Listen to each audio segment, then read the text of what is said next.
Good afternoon, everyone, or good morning, good evening. We see you're here today from so many countries. My name is Svetelina, and it is my pleasure today to welcome you to our Study in UK webinar.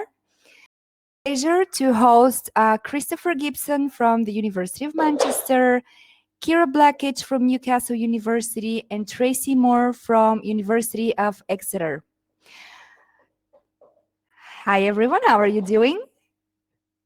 I see you're turning on your cameras. It is lovely to see us all here for this webinar we've been preparing for a few weeks, and we're really grateful for everyone taking their time. The session today will take approximately 1 hour. We will start with a general presentation on Study in UK, and then we will proceed to presenting each one of the 3 universities. You may have already noticed there is a chat at the right-hand side of the screen where we encourage you to ask questions throughout the entire presentation. We will get back to you at the end. So feel free to ask us anything that was not clear or a personal question related to your application.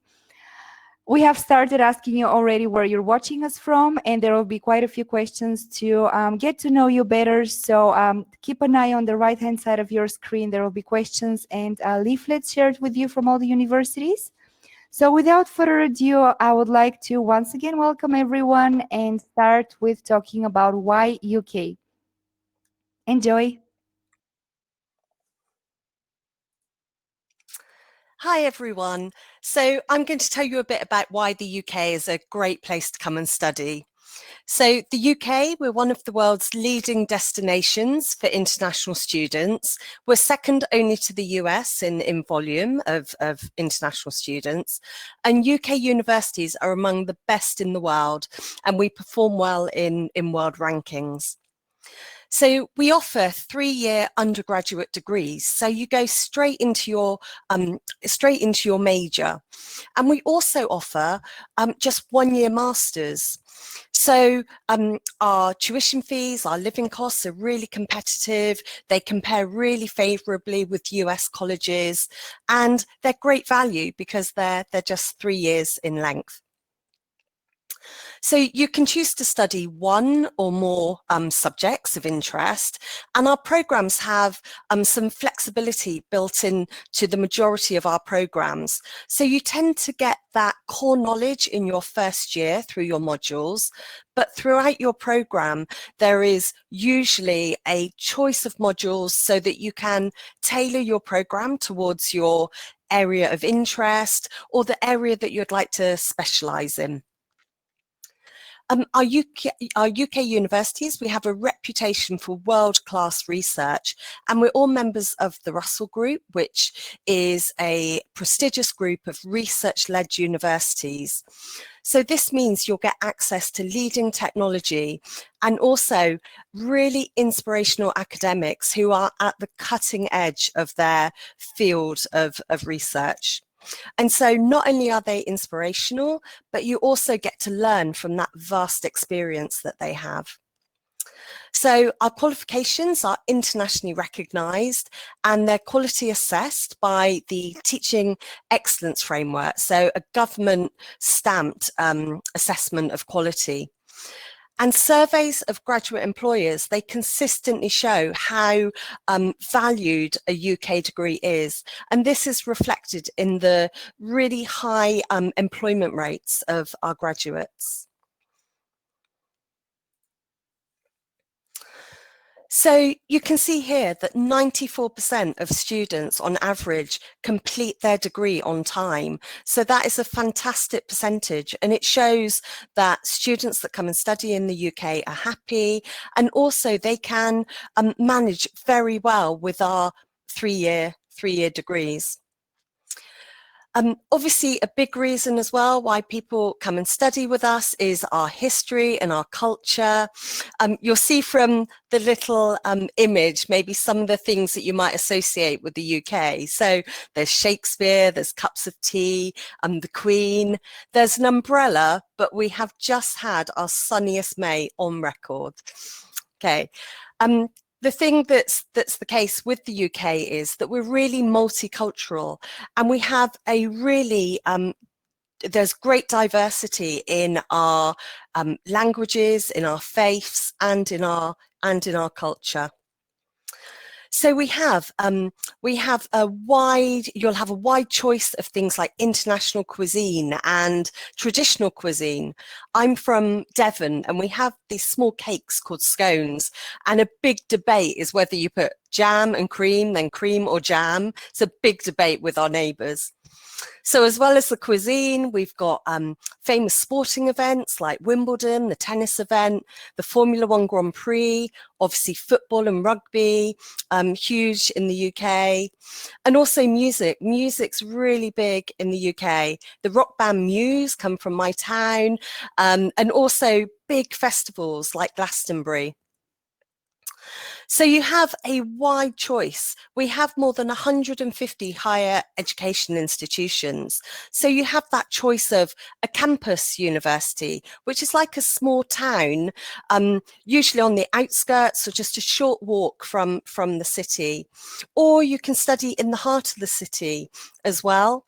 And obviously our locations, you can be, like I said, right in that city or in the countryside by the sea. So just all that choice. And size, you can choose to study in a small, medium or large organisation. And lifestyle, maybe you've got a particular sport or club that you're really interested in. And so that again may influence your choice of where to study. And then just finally to say, obviously we have really good, strong transport links, bus and train. So you can go and explore the UK, you can go and visit friends that you know. And as well as our major airports, we all have our regional airports as well, often with budget airlines for you to go and explore Europe. So thank you. I'm now going to hand over to Kira to talk about how to apply. Oh, sorry, to... Hi everyone, so I'm Kira from Newcastle. So now that you've heard from Tracy the reasons why you might want to come and study in the UK, I'm just going to briefly explain how you would go about doing that, how you would apply. So for undergraduate programs in the UK, all of our applications are done online through a system called UCAS. So it's an entirely online process, so it's relatively simple, and how UCAS works is you choose 5 courses that you want to do. So you have 5 choices to make, and then you send 1 application to all of those 5 courses, which can be at 5 different universities or multiple courses at 1 university. The choice is entirely yours. So there is a fee to apply that you can see on the screen there. And as long as you apply before the UCAS deadline, everyone gets an equal consideration, no matter where you're from in the world, who you're applying to, what you're applying to study. It's an entirely equal consideration. So then what goes into your UCAS application? A really crucial part of your application is the personal statement. And this is the document where you can really tell us about you and why you're interested in your course, what makes you want to study it, what you've done perhaps in your extracurricular activities to get you interested in that subject, any hobbies that you enjoy. And we, as universities, this is where we really want to hear about you and what you're passionate about. So this is really your opportunity to make yourself stand out. So it's a really crucial part of your UCAS application. And then on top of that, you'll need a reference. So this could come from your school, one of your teachers, somebody who knows you academically, and they can tell us why you're a great student and why you'd be fantastic to come to our universities. And then we'll also need your school results. So if you're doing the IB, that would be your IB results, and all of that gets taken into consideration when we have a look at your application that comes through UCAS. For certain courses, there are extra requirements. So you may need to do an interview, and that's really common for courses such as medicine. That's a really common thing that you will need to do to be accepted onto that course. You might also have to provide us with a portfolio. So for courses such as art or architecture, that can be a really common requirement that you will need to give us. So that's something to think about if you're interested in those courses. And then if you're looking for something like music or drama, you might also have to do an audition. So for all applications through UCAS, you'll need the personal statement, your references, and your school results, and then you might need those extra 3 on the bottom there. So I'm just going to pass over to Chris to give you a bit more information. Thanks, Kira. Hi, everyone. So now that you've heard about why you should study in the UK and you've heard about how to apply for study in the UK, I'm going to talk about some of the next questions that you might have. This bit is a little bit the less exciting side, but nonetheless probably the first question you and or your parents will ask. Tuition fees. Okay, so the way I've structured this is the way that we do it at Manchester, but I think all of the universities here have similar fee structures. So the lowest band is usually for humanities and social science type degrees that don't require you to use a laboratory. So you would need access to things like libraries and exams, but possibly not to high-powered microscopes and laboratory space, that kind of thing. Those type of degrees usually range for international students from about £18,000 up to £19,000. For degrees where you do need access to a lab, so we're talking here about science-based degrees, about engineering degrees where you need those facilities, those tend to range from about £22,000 to £23,000 up to about £24,000 per year. And then if you're thinking about doing something like medicine or dentistry, you'll have a couple of years at the other fee bracket, but for your clinical years, those have a higher price of between £35,000 and £44,000 per year. So do have a look. Your tuition fee will vary depending on which course you want to do at which university. So do always check that out when you're deciding which course to do. Okay. So then the next question is about funding. How do I fund myself? You might be interested in looking for scholarships. So there are some universities in the UK that offer scholarships for international students. They're usually partial scholarships. Tracy actually gave me an example from Exeter, which is really useful, which is Exeter's Global Excellence Scholarship, ranges between £5,000 to £7,500. At Manchester, our scholarships tend to be based on the subject that you want to study. So our business school, for example, have some scholarships just for business students.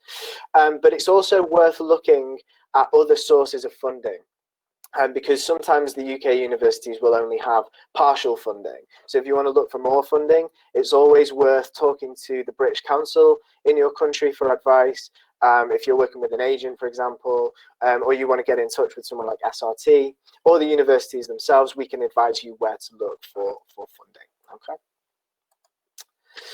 So the last slide of our introduction, I'm going to talk about how the UK higher education sector, how universities in the UK have been responding to the COVID-19 pandemic. So UK universities have been really, really important to the national and the global effort in all sorts of ways in terms of kind of looking at strategy for distribution. Mathematicians from Manchester have been contributing to that side of things. There are universities looking into developing a vaccine and that kind of thing. So universities really are in the UK particularly, are really important to the global effort to overcome this pandemic. Most universities are planning and still hoping to welcome students in the autumn. For some universities, may not have that much detail on this yet. We are kind of waiting to see what the government's policy on that will be in the autumn. Manchester so far has kind of announced, you may have seen in the press, that our big style lectures will now be online, but we're hoping to offer some face-to-face teaching in smaller groups alongside that. Okay. Online learning will be in place for students that are unable to travel. So all universities in the UK are working on their online plans, plans for online learning. So for us, if we end up offering a combination of lectures and face-to-face seminars, for students who can't travel, the seminar content will also be available online, right? So we're trying to make it as accessible as possible, bearing in mind the current climate and situation, okay? Our tuition fees won't be discounted. I think that's true of everybody here. Certainly at Manchester, yeah, I can see nodding from the other guys. We're not going to discount the tuition fees because our aim is to give you guys the same quality education that we would in any other case. And also our aim is to get you on campus with us as soon as we possibly can, as soon as it's safe to do so. Okay. We are also looking at considering online English language tests. We're aware, obviously, that IELTS centres are closed in much of the world. And those online English language tests are under review at lots of universities. So Manchester has made decisions on a couple. There's the TOEFL IBT Home Edition. We're accepting that. We're also accepting an online language qualification as well. So you will be able to get around the English language problem for most universities in the UK. Okay. So that brings us to the end of the joint segment, and I'm now going to pass over to my colleague from the University of Exeter, Tracy. I believe we're going to play a short video, and then she's going to do a presentation about the University of Exeter. So I will turn my camera and my microphone off, and I'll see you guys shortly.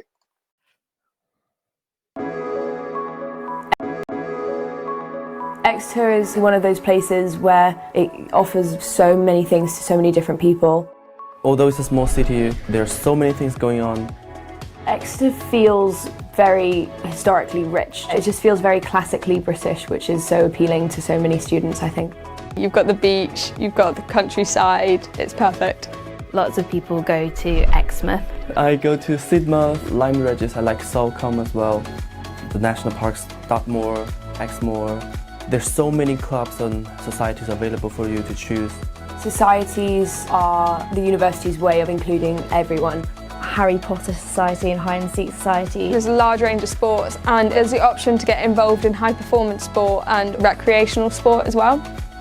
From shops to independent supermarkets, restaurants, cafes, it has everything. Princess Hay was only kind of recently refurbished, so that's got every kind of high street brand that you would ever need. There's loads of independent shops tucked away at the end of the high street. So Exeter has a variety of nice restaurants here. Whatever kind of food you're wanting, I think you can probably find it in Exeter. There is literally every type of cuisine here at your sport of choice. There's like 5 main clubs and you always bump into people you know, and it's just a good night. Basically there's always good atmosphere, good vibes. There's quite a few festivals. I went to EGB this year, which is the Enchanted Garden Ball. You should definitely see a concert at the Great Hall whilst you're here. I saw Muse play here. Later that same year I took an exam on the same stage where Muse had played. I think one thing you have to do is get lost. Go down a side street, go wander around for a few hours. You'll see so much more than you actually expected to.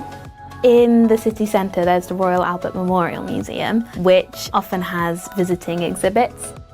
The biggest theatre in Exeter is on campus. They also do student-run productions, but they also do professional productions as well. The whole campus is really, really beautiful.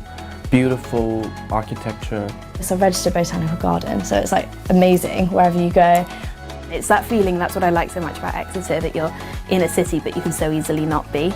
The academic side and the social side, it's a perfect mix. All the students, they give you a sense of belonging. Everyone welcomes you in. I really enjoy walking on campus and being able to see people you know. I never felt as at home as I do in Exeter.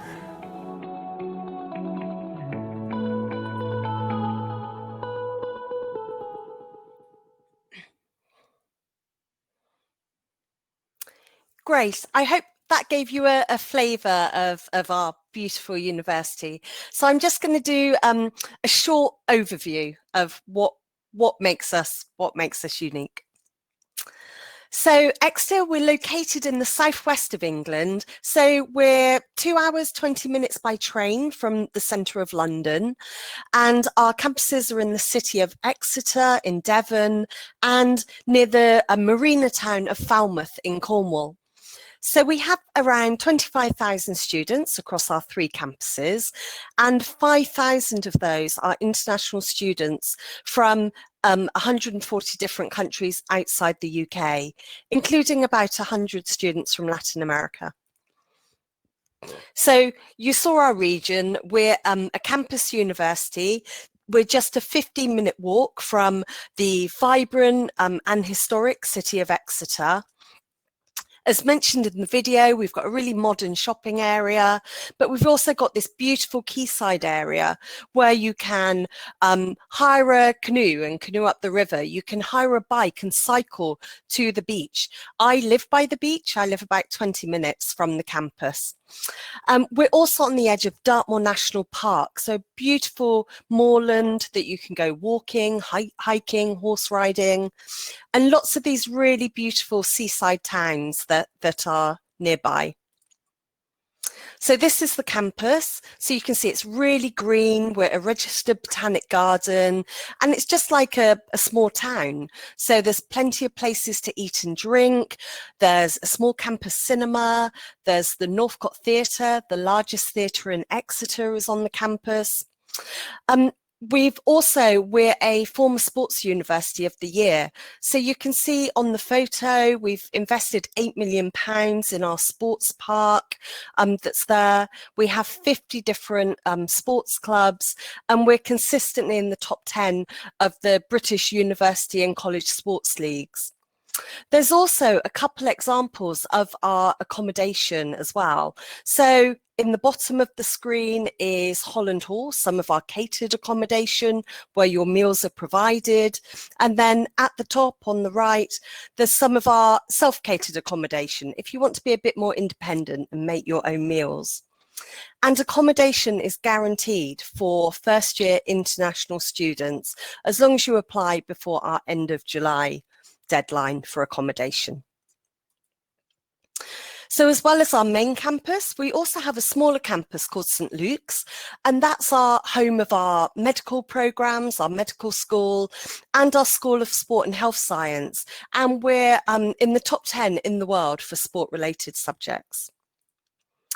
We also have a campus in Cornwall, so about 2 hours from Exeter, and it's got a real environmental and sustainability theme to it.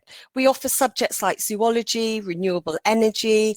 We have, I think, the only mining mineral school in the UK, so a really unique campus for those sort of subjects. And you can see like a living laboratory for those subjects.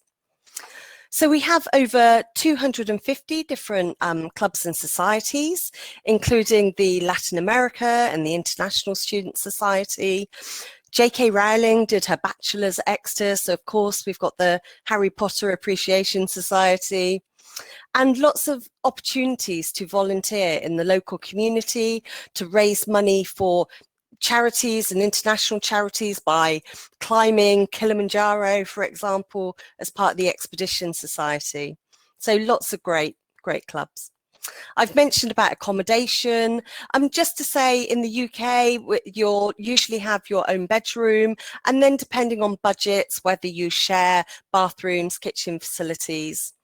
We have fantastic online accommodation section to our website. You can have a look around the rooms. You can look at videos about how to choose, how to apply. So really cool stuff. Lots of investment in the university. This is our forum on the right. So 50 million investment opened by the Queen, real hub for students with places to eat, our libraries in there, small supermarket. And then you can see our whole range of programs from accounting to zoology. So a really wide range. Many are offered at our main Exeter campus. Some are just offered at our Cornwall campus that have a C next to them. So again, things like renewable energy, zoology. And then others are offered at both, like business, law, politics. So you can have a look at the modules and see which best fits your interest and the location you'd like to be in. So why choose Exeter? So as said before, we're a member of the prestigious Russell Group of research-led universities. We have a TEF Gold Award for our teaching, so government-stamped teaching quality assessment. We're a UK top 10 university, and our completion rates are 96%. So 96% of our students finish their degree on time. And we're one of the safest cities in the country. We've also got a fantastic careers team. So we're the #1 business school in the UK for graduate outcomes, but our careers team, they'll teach extra skills to you like leadership. They'll have employers that will come in and look at your CV, do mock job interviews. Employers come and do guest speakers. We have employment fairs. So lots and lots of support for students. And obviously, with the current corona situation, a lot of our resources are online, which gives you great access. So we have our open days. You can sign up for our next online open day, which is in September, or the link that is on there, the exeter-online-event.co. If you register there, you can have a look at the event we did a couple of weeks ago with lots of academic presentations, talks from our students, from our accommodation and our sports team. And you can also speak to current students through our Uni Buddy scheme. So you can chat with students from your country, your region, or from your subject of interest. So just find out from them what it's like to study at Exeter. And just to quickly mention, I mentioned about our inspirational academics. Professor Hugh Williams, they've been looking at young offenders in our UK institutions, and they found that more than 60% of young people in those institutions had had some form of brain injury as they've been growing up, and that had obviously affected their social judgment of knowing what was right and wrong. But it means that we're now working with our government to help these young people. And then just really briefly, we worked with Nike at the start of their Breaking 2 project to break the 2-hour marathon record, marathon time, sorry. And so alongside some of the world's experts in engineering, materials design and nutrition, we worked with a group of elite athletes, and Professor Andy Jones and his team, they worked together to try and find new ways of allowing athletes to take on fluids in the form of carbohydrates. So they took this group of elite athletes to Monza in Italy, and Eliud Kipchoge in the photo, he ran just 25 seconds outside the time, but ran the fastest marathon time of any human being. And he's since gone on to break that 2-hour time. So again, I mentioned about rankings, just to say also that 23 of our subjects are in the UK top 10. So great rankings, 8 in the world top 50 and a further 5 in the world top 100. And just to briefly mention, we do a really unique flexible combined honours programme. You can combine 2 or 3 subjects that don't normally go together, but you can build your own programme. So you can do things like economics and film, or you could do biochemistry and management. So really great programme. And then ways that you can add value to your degree. So you can do a professional placement year or a study abroad year. And you can see from the quote at the bottom that students are more likely to be earning more 6 months after graduation compared to those that don't do that year. And also 10% more likely to be in graduate level employment. You can also add a language to your program, do credits, and then that would appear on your degree title. Or at Exeter, you can do modules in entrepreneurship or data analysis on top of your majors, and then your degree title will say with proficiency in entrepreneurship. Professional recognition, so programs like engineering, psychology, law, they'll then give you that accreditation to give you exemption from certain professional exams. And work placements, internships are also available. And then study schools. We know it's a different way of studying in the UK. So a lot of independent study that you'll be doing, and we give you the tools to do this. So extra English, academic classes, and as you've seen from our completion rate, students cope really well with that 3-year programme. And then obviously networking opportunities. You're going to be with a fantastic group of like-minded, ambitious students from the UK and abroad to build up those networks. And just some examples of some of the placements that students have done. And then scholarships, as Chris mentioned. So we offer scholarships £5,000 to £7,500 across a whole range of programmes, and also sports scholarships. So £2,000 per year, and then a fantastic coaching package. And just to confirm entry requirements, so IB, A-levels, US qualifications, if you're studying APs or SAT subject tests, doing an ACT, local curriculum. If you're studying a local curriculum in Latin America, you may need a foundation year, but again, you can do that on our campus through our partnership with Into. So thank you very much for listening. Thank you. And I will now pass on to Chris for his presentation.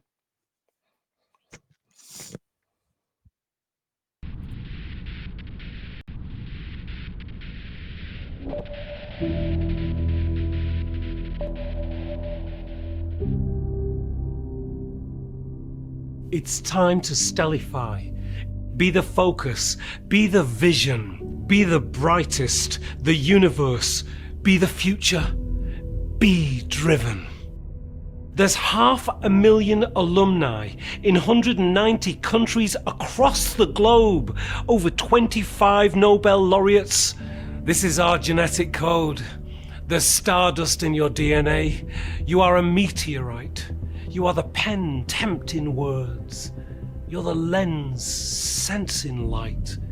Be 10,000 degrees.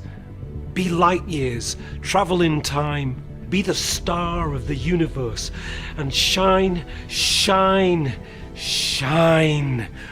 Be the star you are searching for. Illuminate the night. Be the success that you wish for, and be quicker, be faster, be bright. And as the future dawns, you'll get brighter by the day. It's time to let the sun shine through. You star, light the way. Make all the difference in every single thing you do. Stellify. It means to turn into a star. And the star that turns, it's you.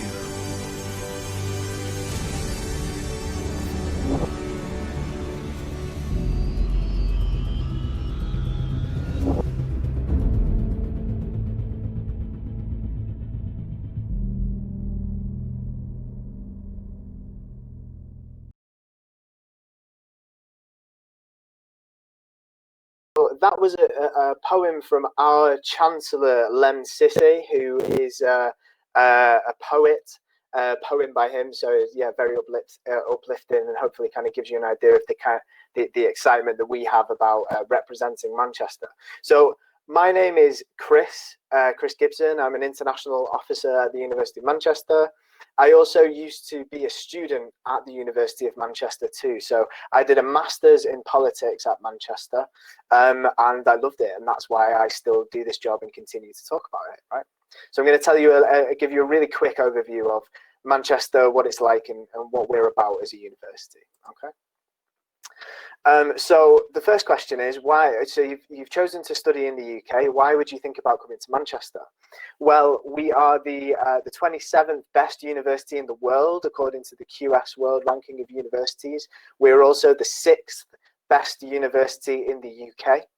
Okay, we are also a member, like Exeter, of the Russell Group, the prestigious group of UK universities, very similar to the US's Ivy League.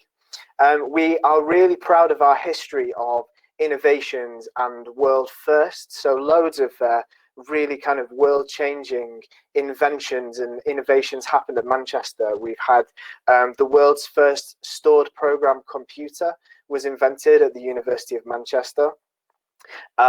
We also have had 2 of our scientists, if anybody's interested in science and engineering, quite recently isolated the new super material graphene. That's who this guy is behind me, Sir Kostya Novoselov. He still works at the university, and he won a Nobel Prize for his work isolating that material.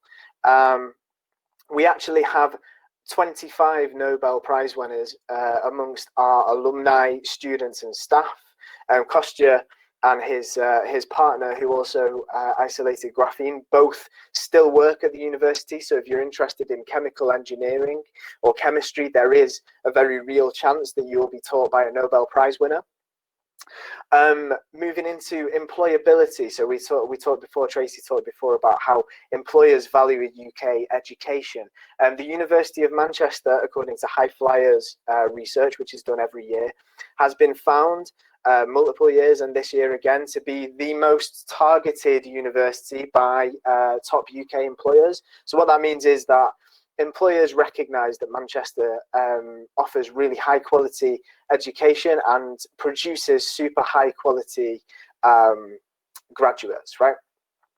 94% of our students, based on that, go on into employment or further study within 6 months, which is really, really high, and just shows you how kind of well valued our students are by other universities as well. People go to study at other universities and also by top employers. And we're a really international university. We are a city university. We're a combination between a campus and a city university. We have our campus, it's interlinked with the city of Manchester. And you'll see on campus that 29% of our students come from outside of the UK and the EU. We have around about 40,000 students in total. We're a really big institution. And about 12,000 of our students are international, so from outside of the UK and the EU. So if you want to meet people from all over the world, study amongst the community that has around 130 different nationalities, then Manchester's probably the place for you. A little more about rankings. I'm not going to dwell too far on this slide. It's just supposed to show you how far we've come since 2004, which is when two different universities merged together to make the University of Manchester. We've moved all the way up from 2004, world ranking 43 in QS, right the way up to 27th. So we've kind of been doing lots of work to make ourselves better on a world stage over those years. And this just restates some of the stuff that I said before. Most targeted by top employers. Loads of our graduates go into work or further study. So what about your region then? I talked about Manchester being super international. I can see that there's lots of you joining us from all over the world, in fact, not just in Latin America, but we do have students from Brazil, Mexico, Peru, Colombia, Chile, and many more of the Latin American nations studying on our campus with us. We have a really strong, tight-knit community of about exactly 373 Latin American students who are studying with us currently. I do lots of work with them. They're a very social, very tight-knit group. They all are always communicating with each other on WhatsApp, organising communal barbecues and dinners and that kind of thing. So there's a really nice community to be a part of. If you want to get a taste of that, you can see that Facebook link there is for the Manchester Latin American Society. Almost every Latin American student that I've met during my 3 years working in this job at Manchester has been a member of that society, and they absolutely love it. It's kind of the crux that brings together all of those people for those social events that I talked about before. So our entry requirements for Latin America, Tracy mentioned IB and A-level. You can see there's a kind of typically a minimum of 35 IB points or AAB for A-level. If you're studying a local curriculum, just like with Exeter, you will also have to do a foundation year. We have, for science and engineering, Manchester offers its own foundation programs. And if you're into social sciences or business, we also have a partnership with Into. There is an Into institution located in Manchester, just 15 minutes walk from our campus, into Manchester, creatively named. So there are lots of options to get you into our city and our university. So what can you study at Manchester? Well, again, very similar to the other two institutions here today, we offer a really, really wide range of subjects. You can see at the top some of the more common ones. You've got business and management, computer science, chemical engineering, accounting, chemistry, biology, economics. Further down, some slightly more unusual ones, possibly you may not have heard of, things like audiology, classics, fashion, retail, creative writing, those sorts of things. And so a really, really wide range of subjects. The only thing that Manchester doesn't really offer, because we are a traditional UK institution, are the kind of new media subjects, things like journalism and graphic design. We don't have those subjects, but pretty much anything else. Have a look on our website, you'll probably be able to find something related. So our campus, as I mentioned before, it's very closely linked with the city. You can see here, this is an aerial shot of the campus looking over into the city. There's a big grey building in the middle there, kind of circle. Colloquially, locally, we call it the Tin Can. It's our University Place building. So where lots of our student support services, things like the careers service, live there. And that's slap bang in the middle of the campus. So you can see there exactly where our campus is. Across the road, that building that looks a lot like Harry Potter, that is the Whitworth Hall. That's where you would do your graduation. I have graduated in that hall, and I can tell you with some authority that it does feel an awful lot like being in Hogwarts. So you can see there, that's our campus, and just over where you can see the taller buildings in the distance, that's where the city is. You can walk from our campus to the city. Only takes about 15-20 minutes. You can get a bus very quickly. So the city and the university are in some senses separate, but very very intimately, very closely linked to each other. Okay. So our accommodation, we have accommodation throughout all of our sites. We have it on our campus. There's accommodation in the city itself. And then a little bit further outside the city, there is a student village called Fallowfield, very, very popular with first-year students. So we have accommodation to suit everybody. And for international students, we guarantee you a space in one of our accommodations for every year that you study with us. Okay. There's over 8,000 rooms on campus, so there's no shortage of university-owned rooms. Many of the halls have their own sports facilities. There's also a big Armitage Sports Centre in the city, which has all kinds of things, tennis courts, basketball courts, football, pitches, all of that kind of thing. Competitive teams there as well. Manchester's one of the top universities for competitive sport in the UK. And there's a residential life team of students there to take care of you, resolve any disputes with noisy roommates or what have you, or just to talk to. So they're there to support you. You have a choice between ensuite or shared bathrooms, self-catered or catered halls. There are 22 different halls. Each one has its own personality. And you can find out more about those on our website. It's just accommodation.manchester.ac.uk. Very sensibly named web link there. So where is Manchester? Similar to almost everywhere in the UK, we're about 2 hours away from London by train. You'll find out that trains can get from London to most places in the UK in about 2 hours. Manchester, located in the northwest of England, roughly halfway down the UK there. You can see Manchester has its own international airport, which is just about 30 minutes drive from the campus. Services many, many locations in Europe, also outside of Europe. I've travelled myself from Manchester to Lima and to Bogota with one change in the United States. So you can fly very easily from Manchester to pretty much anywhere in the world. And we are one of the largest cities in the UK. We regard ourselves as the kind of the UK's second city in some ways, behind London, and also as the capital of the north of England, if there were such a thing. So we're very proud of where we come from. So a little bit more about the city.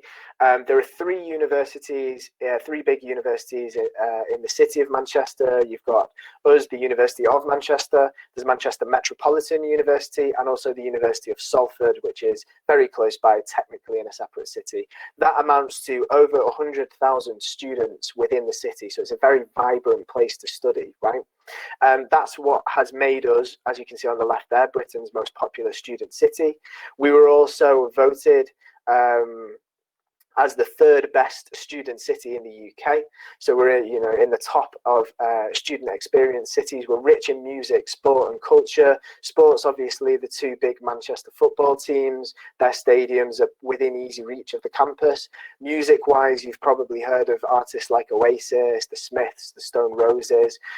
So for decades, Manchester's been at the centre of UK culture. And you can see that as well, we're the home of the UK's Industrial Revolution. So right all the way back to our Industrial Revolution, Manchester has been at the heart of UK culture.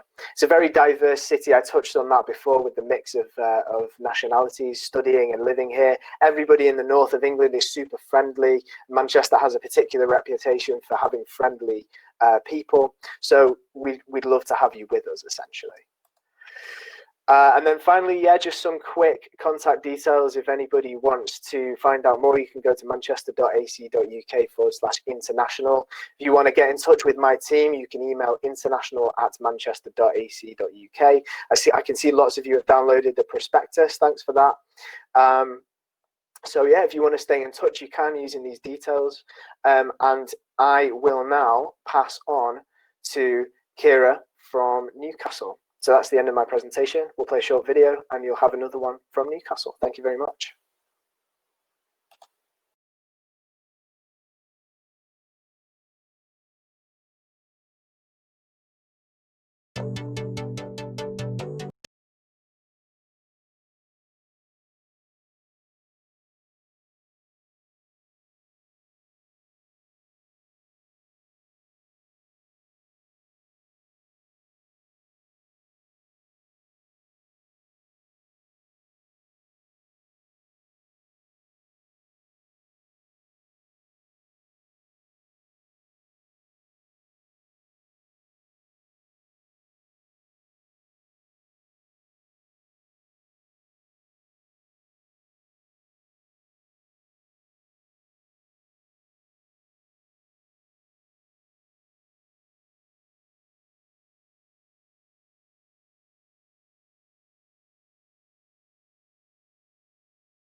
Hi everyone, so my name's Kira Blackledge and I'm the International Recruitment Officer for Latin America at Newcastle University.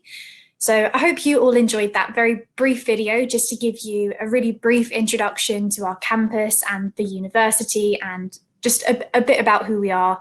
And actually, I'm currently working from home and seeing our campus in that video has just made me really miss being on campus and being at the university. It's just a really lovely place to be.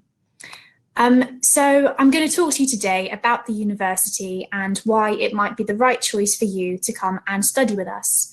So to start with, I'd just like to mention a metric that we're really proud of as a university. So we're a really international university. And as you can see on the slide, 95.6% of our international students are happy at Newcastle. And that's something that we're really proud of. We really value our international experience. So what I'm going to aim to do throughout this really short presentation is just explain to you why international students really do love Newcastle. So to start with, I'm just going to let you know where we are. It's always a good place to start. So as you can see on the map, we are where the red circle is. So we're based in the northeast of England.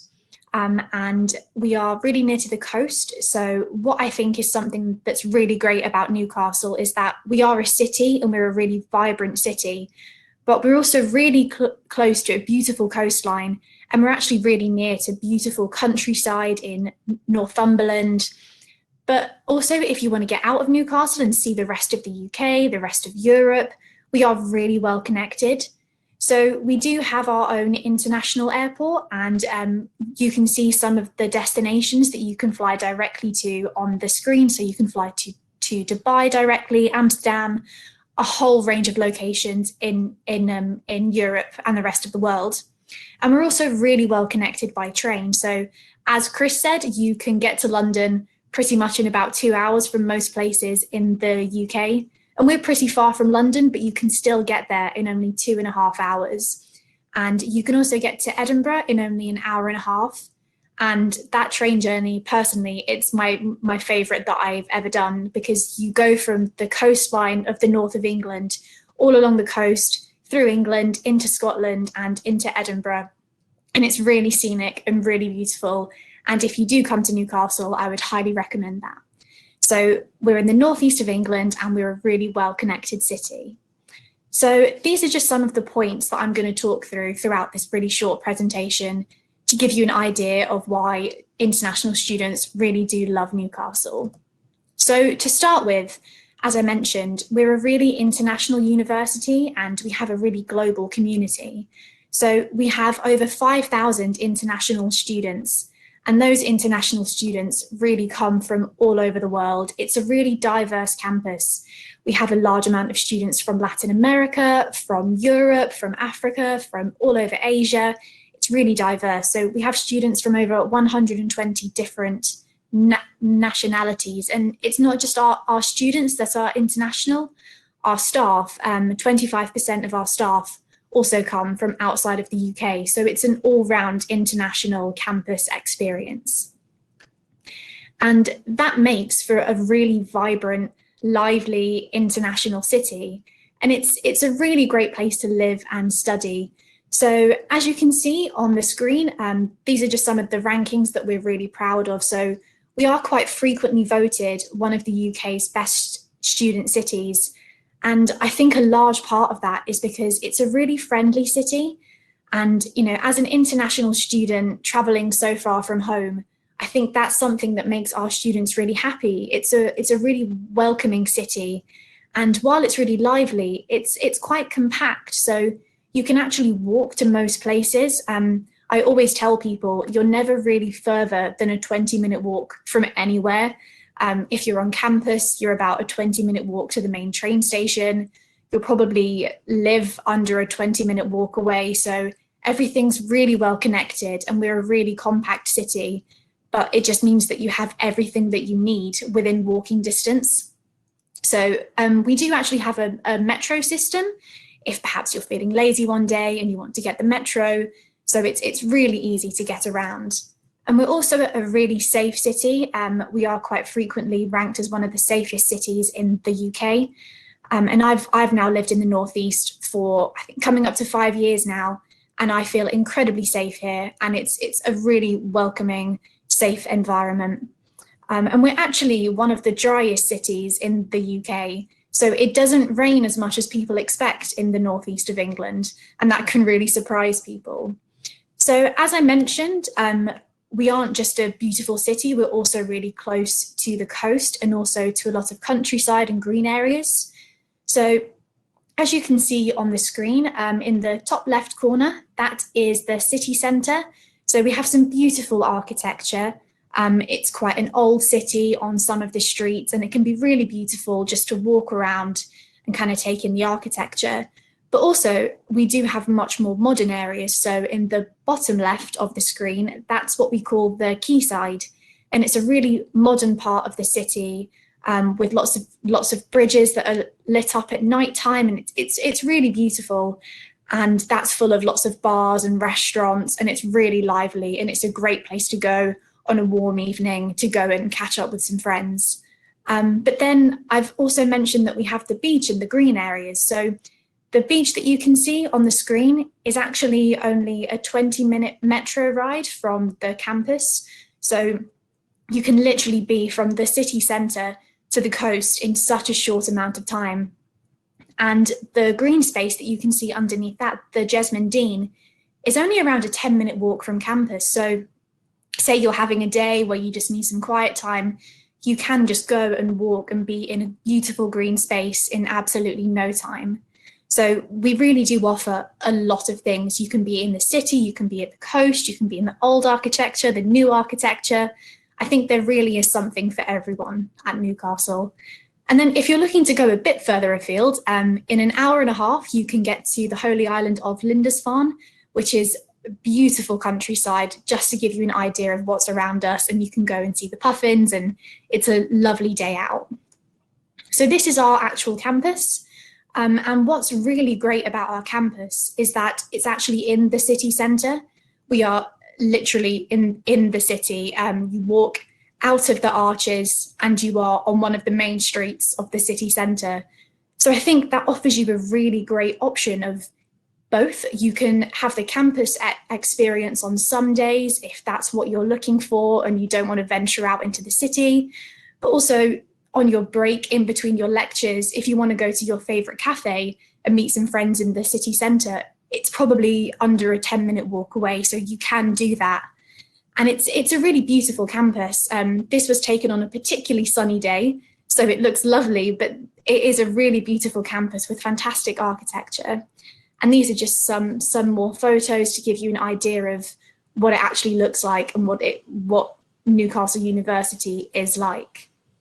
So on top of the student experience, there's obviously the academic side of things. And like the other two universities here today, we are also a member of the Russell Group, and we are also a very well-ranked institution. So you can see on the screen just a handful of the rankings that we're particularly proud of as a university. So in the QS 2020 rankings, we were ranked as a global top 150 university. And we are generally ranked within the top 25 in the UK. And on top of that, we are ranked really highly for student satisfaction. Students have a great time at Newcastle. And then once they leave, they are really sought after by employers. So you can see that our graduates, they are the top 10, in the top 10 in the UK for graduate prospects. So you don't only have a great time while you're at university.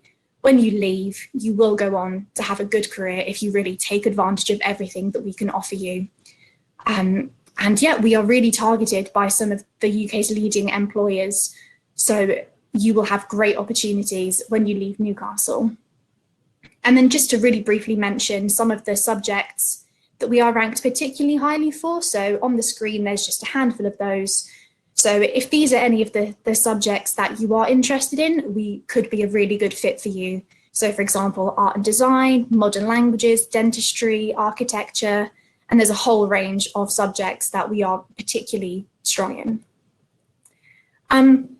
Something else that's really great about Newcastle and the northeast of England is that we are actually quite an affordable city by UK standards. The northeast of England is really one of the most affordable regions in the whole of the UK. It's vastly different to London. So we do have quite a low cost of living compared to other cities, and rent is typically lower than the UK average.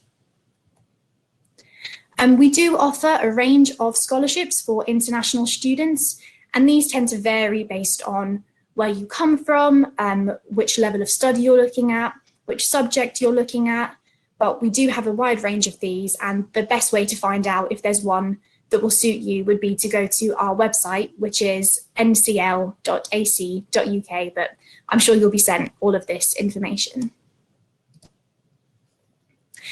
So we are frequently ranked within the top 5 in the UK for student satisfaction. And these are just some of the key points that give us that really high ranking. So we have our Students' Union, which has over 200 societies. And as I'm sure is the case at the other two universities here, there is genuinely a society for everything. And if there isn't, you can start one. So we have the Latin American Society, which is particularly lively and particularly vibrant, and they go on some fantastic nights out, and it's a really tight-knit community. Everyone knows each other, everyone's really welcoming to new students when they get to Newcastle to help them to really feel at home. So if you do come to Newcastle, that's a really fantastic group to get involved with. And we have the Salsa Society, if that's something you're interested in, and there is such a wide range of groups. We actually have one society that's called the 20-Minute Society, and how they work is you sign up and then you get a WhatsApp or a message at some point during the year with the name of a location, and you have to be at that location within 20 minutes, and they'll take you away on a trip somewhere, take you to do some crazy activity. So there's genuinely a society for everything. And then on top of that, we have our sports centre, which has actually been recently refurbished. So there's been a huge investment into our sports centre. So it has really fantastic state-of-the-art facilities. As a student, you get a subsidised membership if you want to go there just to keep fit. But also, if you want to take part in competitive sport, you can do that at Newcastle. And we are one of the top universities in the UK for sports. So if that's something that you're interested in, we could be a really good choice. And then also, when you're thinking about employability, we have an award-winning career service who can really help you every step of the way in finding a job. You can book a one-to-one session with a careers advisor, and you can go and talk to them, and they can help you find out what it is that you'd like to do. They can have a look over your CV, they can do mock interviews with you, and they can really help you to find out what it is that you want to do and how to get there. And you also have the opportunity to work on campus through something that we call JobSoc. And this can be a really great opportunity to find some really flexible part-time work, because we understand obviously that you are students and that you can't work 9 to 5. That's not the case. So we are really flexible about this. And you can work as a campus ambassador, you can work in shops on campus. And actually somebody who now works on my team, she started out working through JobSoc and did some part-time work in our international office. And she's now been offered a full-time role, and she now works alongside us. So it's a really fantastic opportunity that can lead to so many things. So I hope I've explained some of the reasons why international students are really happy at Newcastle and why we do have this 95.6% of international students being happy. So I believe that we're now moving on to the Q&A section of this webinar. So if I just invite my other colleagues to come back and join me, and we can answer some questions. Great, thank you. If I take the first one, if I do that. So it's an inquiry saying someone is interested in studying medicine in the UK and they're doing the IB. They're from Singapore, studying in Portugal. They're asking about any tips for applying for medicine in the UK as an international student. So just to say, for medicine, for Exeter, for the IB, we would typically be looking for about 36 points, and also for chemistry and biology at higher level. I just want to maybe mention, and as well as that, we'd also expect you to do at Exeter the UK CAT. So we would look at your results from that test plus your predicted grades and look at that to see who we would then invite for interview. But I just want to mention a couple of things. Obviously, for international students currently in the UK, the government has set a cap on the number of international students we can accept. So you need to do a bit of research and ask the universities how many places for medicine they have for international students. So Exeter just has 10 places, so a very small number of places. So I'd really recommend looking at other options as well, things like medical sciences as well, that fantastic research areas in medicine as well. So just to mention that, I'm not sure if either of you guys offer medicine as well and have a slightly higher number, but just to say, just to do your research, and just to remember as well, for medicine, you need to apply by the 15th of October, and also you can only use 4 of your UCAS choices for medicine. So the 5th choice has to be something, usually something like medical sciences, biosciences. Okay, thank you.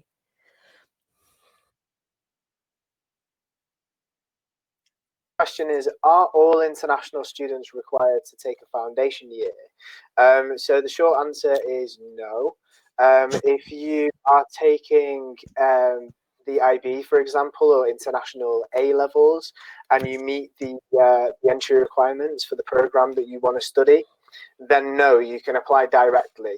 The foundation years are for students who study a local curriculum. There might be differences between the curriculum in your country and the school system in the UK. The foundation program is designed to account for that.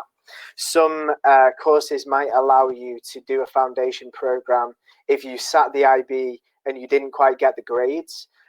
Most of our courses at Manchester will allow you to do that, with the exception of, I think it's pharmacy, won't let you do a foundation if you miss the IB grade. So just make sure you do some research on that. If you did an international qualification and you're thinking about doing a foundation course. But yeah, the answer is no, not everybody has to do a foundation year, only if you don't have one of the recognised qualifications.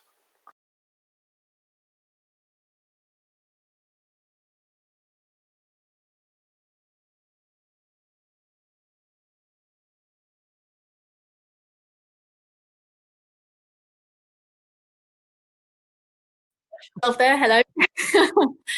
So I'll be taking the next question. So this is a question from somebody who is ending the IB program this year and is asking how that would help their application. And they're also taking English language in IB. So as Chris mentioned, if you're doing the IB or A levels, you can come directly.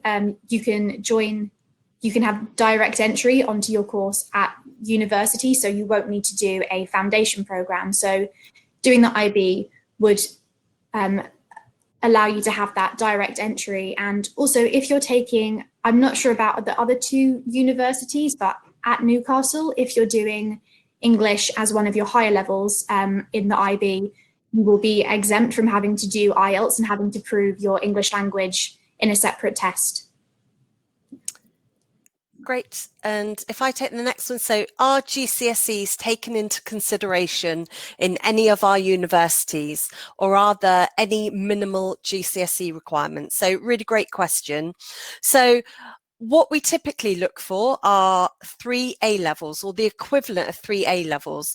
And like we've said, we also accept tests like IB, AP tests, SAT subject tests to meet those requirements.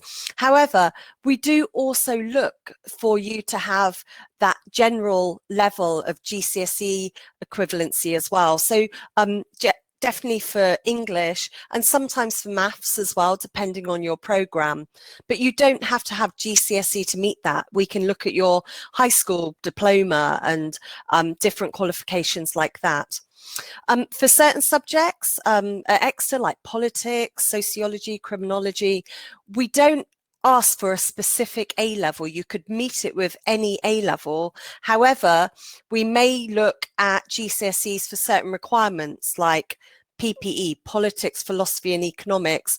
You could meet the economics requirement with a GCSE equivalent rather than A level. So we're looking for those higher qualifications, but we will use the lower GCSE requirements to look at those general subjects. Thank you. Cool, thanks. I'll take the next one. So this question is from somebody who is a 5th year medical student and they want to transfer to any school in the UK to complete medical school. Is that possible? So I'm just going to answer from Manchester's perspective here, and if the other universities have different policies, then do jump in. But unfortunately, at Manchester, our School of Medicine won't accept transfers. Is that the same for you guys? Ours is the same, yeah. Ours is the same. Okay. You'd have to start from year one.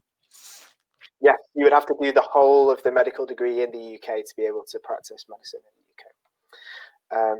Yeah, thanks. Yep. So we then have a question from somebody in Central America who's graduating in November and wants to know what the requirements would be for them to study in the UK, and they want to study aerospace engineering.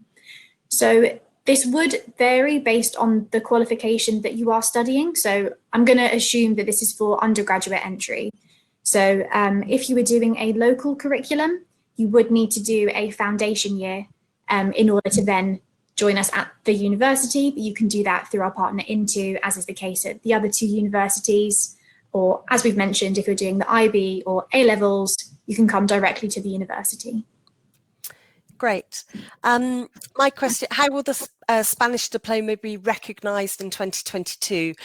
Unfortunately, I'm responsible for North America and Latin America and Kenya and Tanzania. So I don't have personal experience of the Spanish diploma, but I will say that we obviously accept all like European qualifications. And I think all of our university websites will have country pages where you can just go on and have a look at the equivalencies for your country. So please just go on our websites and you will find that information with what we would equate to our A levels.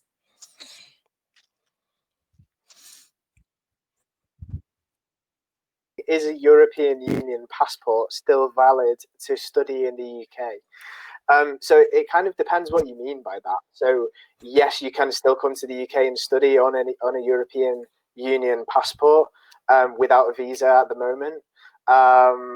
If you're talking about the fee level, you do also have to have lived in the UK for a certain number of years. I think it's 3 years to qualify for the home fees. So it depends how you mean that, but yeah, we've got plenty of students from the EU studying with us in the UK.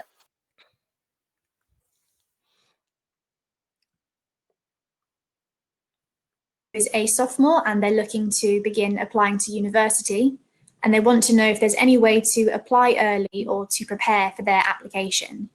I'll start with how to prepare for your application. So if you know what it is that you want to study, so this person has said they want to study engineering, administration, or international business, and that's great that you already know what it is that you want to do.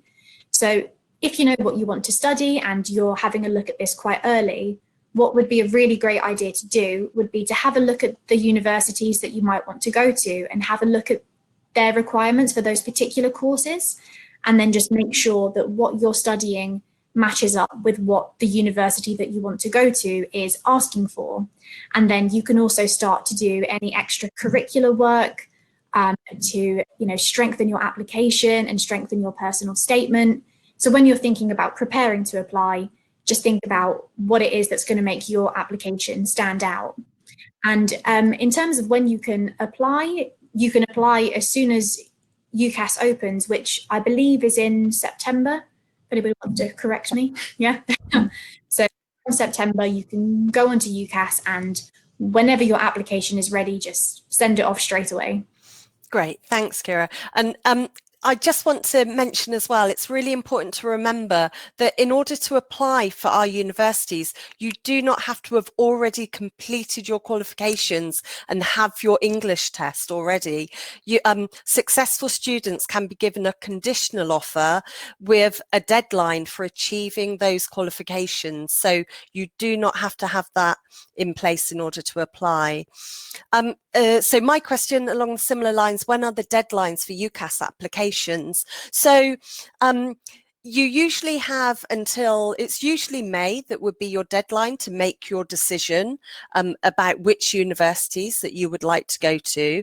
For application deadlines, the usual deadline is the 15th of January.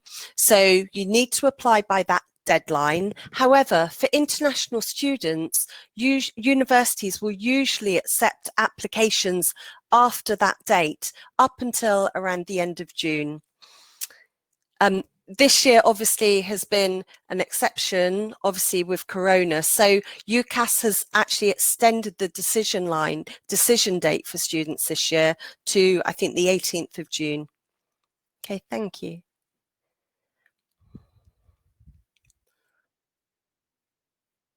Which is, can you get a job and study at the same time? And the answer is yes. If you are studying on a student visa, what's called a Tier 4 student visa in the UK, you are permitted to work while you study up to about 20 hours per week.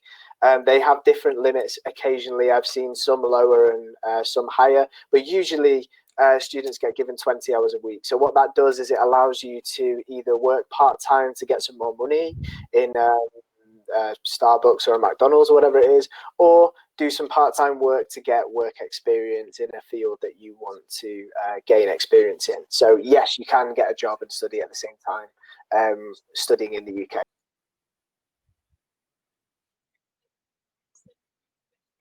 How will Brexit affect European students? And for the upcoming academic year, there won't be any large changes. Students from the EU will still have the same fees as home students for the upcoming academic year. So for 2020, 2021, there won't really be any changes for European students. However, after that, unfortunately, we actually don't have too much information to be able to tell you exactly what the changes will be. So my only advice would just be to really keep an eye on the news and keep an eye on university websites, because as soon as we do have updates, we will publish those and we will try and keep you informed. So we will let you know. Great, thanks, Kira. My question is, how will COVID-19 affect enrolments for next year? So obviously that's a really great question. And so obviously our universities are trying to be as flexible as possible. So obviously we're very aware that many of the visa application centres are closed and that travel is very difficult at the moment. So we are doing our best to be as flexible as possible. For example, at Exeter, our undergraduate students will start on the 21st of September, but we have allowed a few weeks extra for students to start. So until sort of I think the 8th of October. So we're trying to be as flexible as possible. For postgraduate students, again, we'll probably start mid-October, but we're also may have a January start for some of our programs. So I'm sure with all of us, we're very aware of the situation and we're trying to help you as much as possible, and also to keep that communication going with you from our admissions team, and we're regularly in touch with all of our offer holders. Okay, thanks.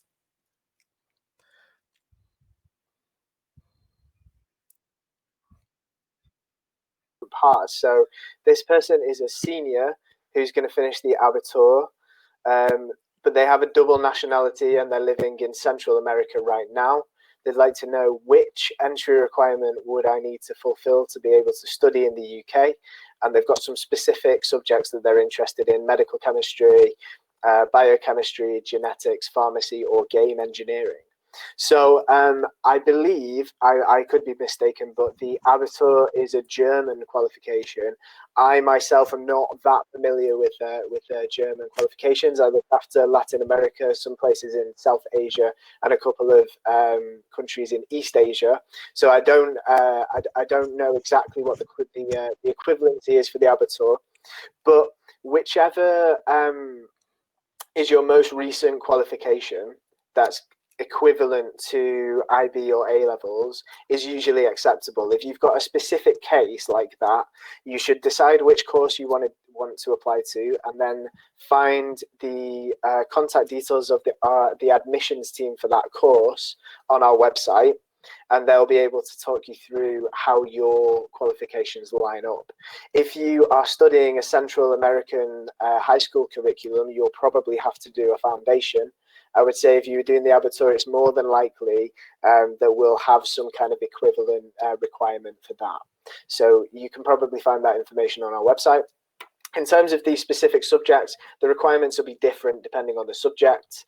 The one thing I can tell you for sure is that Manchester has all of those subjects apart from game engineering. So unfortunately, we wouldn't be able to teach you to be a gaming engineer, but any of those other things you can study with us. I'm sure the other guys have similar answers about requirements and those subjects. Great. So the next question is about sports scholarships. So I can only really speak for Newcastle on this one, and just feel free to jump in, my colleagues. So at Newcastle, we do offer sports scholarships, but they very much vary, and they are offered on very much a case-by-case basis. So if you compete in a sport at a really high level, so if you compete in a sport on the national level, the best thing to do would be to get in touch with our sports team. And you can find their email on our website. I think it's sports@ncl.ac.uk. So the best thing to do is just get in touch with that team, explain that you compete in sport at the national level, and we will then be able to tell you if or what we can offer you in terms of sports scholarships. So it's very much done on a case-by-case basis. But if you are a very high-level athlete, there could be an option for you.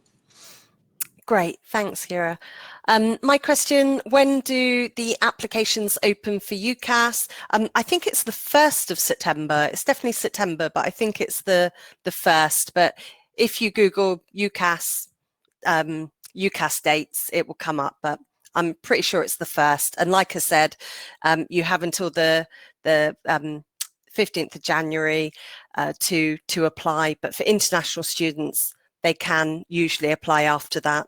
But just remember, for certain subjects, medicine, dentistry and veterinary, it's the 15th of October, the deadline.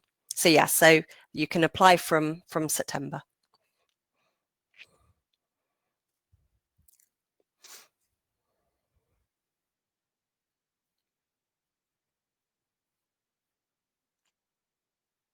At standard level in an international school, is that enough for the English language requirement, or do I need to take an extra English certificate? So for what I would advise you to do is for Manchester at least, is to get in touch with the admissions team for the particular course, because usually you'll have seen we'll require things like IELTS or TOEFL. They would usually, I think, look at IB English language at higher level. They may accept it at standard level, but I can't guarantee anything. So I'd say just to find out whether or not you need to do an extra certificate, you'd have to get in touch with the university in this particular case. So the next question is about whether taking the IGCSEs will benefit applicants in enrolling at a UK university. So taking the IGCSE, I guess what the main qualification that we take into account when you apply to university would be your end of school qualification. So that would be your A-level or your IB or whatever your local curriculum is. So it wouldn't be directly the IGCSEs that we would look at, but they can often be a good route to then move on to doing the A-levels or the IB. So it's more your whole academic career that we look at. So I wouldn't be able to say specifically that doing IGCSEs will benefit your application, but it could be a really good route to then move on to doing A-levels and IB, which would then mean that you won't need to do a foundation year and can join, can go for direct entry at a UK university.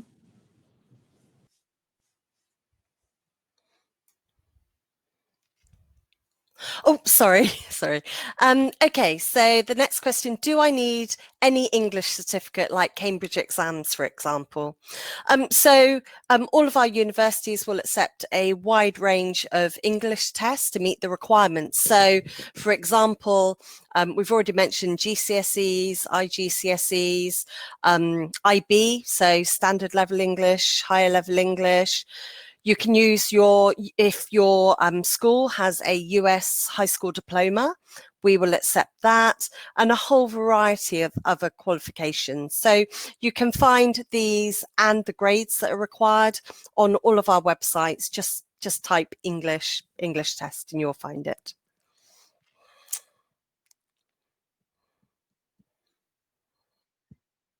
Question is, do you know where we can take the A-level test in Costa Rica?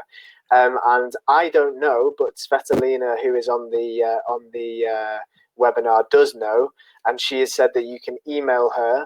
Her name's Svetlana Ivova. That's IVOVA, and her email address is Ivova, IVOVA @srtfairs.com. So you should contact her to find out where you can do the A-level test in Costa Rica. Thanks. So moving on to the next question, and this is whether doing the Duke of Edinburgh Award provides any benefit to a university application. And I actually did this award myself when I was at school. So, I mean, I think it's a great option for many reasons. A, it's fun, but also that's the kind of thing that you would put onto your personal statement. So it's up to you whether you would include it or not. If you think you've gained some really good skills in teamwork, for example, then of course, yes, put that in your personal statement. That can be really relevant. And I think what's really useful with the Duke of Edinburgh is when you gain skills and you do volunteering. Those are really the parts that can be really helpful on your personal statement. You can talk about what you've learned from volunteering in your community or whatever skill it is that you learn. So I would say it's up to you whether you include that in your personal statement. Just have a look and think what skills you've gained, what you've learned from the Duke of Edinburgh. And if you have something really good to say, then by all means include that in your personal statement, and that can be a really great part of your application. Great, thanks. The next question, are there courses on environmental science or biology in any of the 3 universities? Just say for Exeter, yeah, so everyone's nodding. So at Exeter, we do things like biological sciences, we do biochemistry. You can do that as part of the flexible combined honours programme that I mentioned. So you could do biochemistry and drama if you wanted at Exeter. And we also offer at our Penryn campus in Cornwall, environmental sciences, marine biology. So yeah, lots of great programs. Also, I'm sure we probably all offer this, but just to mention that you can usually do for certain programs, we call it an MSci, and it's a combined bachelor's and master's program. So you can do 4 years, and you could get an MSci in environmental sciences from Exeter, so a master's level qualification. Oh, me again. So are there any undergraduate courses which are based both on biology and psychology? We do them separate. We do a psychology program and plus a 4-year applied psychology program, and then the biology programs that I've just mentioned. Do either of you offer a combination of those, or that you can think of? But technically as a combination, but Manchester's psychology course is a very scientific psychology course. So there's a BSc in psychology, and there's a biological element to that, but it's not titled biology and psychology or biological psychology or anything like that. It's just within our normal psychology degree. Great, thanks. Cool. I think the next one's me, actually. So how much is the cost for dentistry? So at Manchester, I'll answer for Manchester, and it will be slightly different for all of the institutions. Our BDS in dentistry is a 5-year course. the first year is £23,000 for international students, and then in the clinical years 2 to 5 are £42,000. So you remember in the intro, I mentioned that there were different price tiers, and one of those was a clinical year tier. So for our dentistry course, years 2 to 5 are in the clinical tier. The first year is in the normal laboratory tier, 23,000 and 42,000. It's probably different for you guys potentially, right?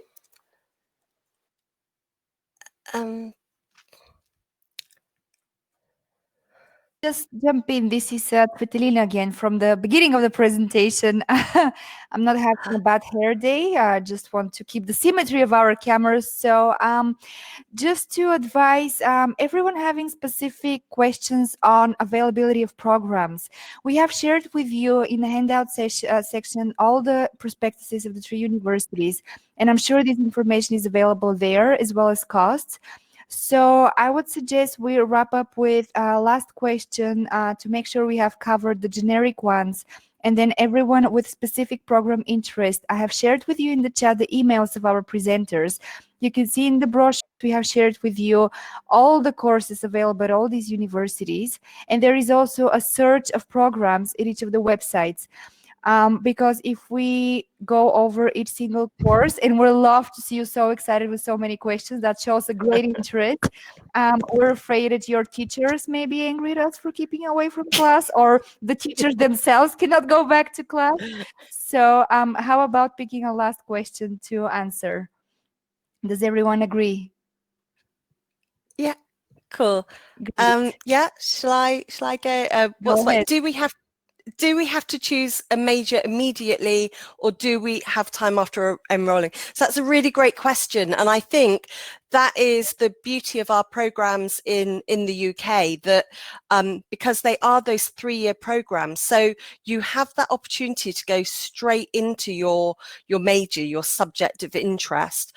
And like I said before, sometimes you can combine one or more subjects. Like I mentioned about the flexible combined honours program, you can give those subjects equal weighting, so you could do 50-50, or if you prefer one subject, you could do 75-25. And then if you decide to change in the second year, that you really like politics, for example, more than you thought you would, you can then change that weighting. But I think for all of us students, sometimes do request a change of program, a change of major when they're with us, and we will accommodate that as much as we can. What we tend to find is students might start and think they might want to do another subject, but then suddenly they settle in and change their mind and keep with their original. But great, thank you.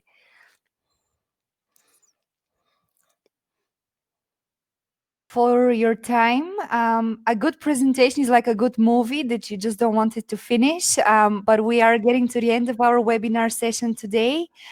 Kira, Tracy, Chris, thank you so much for being here with us tonight. We actually got a few comments on the chat of students understanding that it's 11:30 p.m. for you. And it's so generous of you to spend those moments with all these students.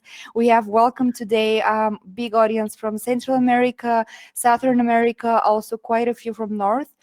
I didn't see a lot of Europeans. If you're still awake, oh, my dog is awake, unfortunately. But we're very grateful that you stayed with us.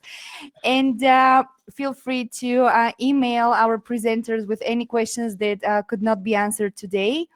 With this, I'm saying goodbye and thank you. And till next time. Hope to see everyone in the UK very soon. Great. Thank you so much. Great to co-present with all of you. Thanks. Bye. Bye.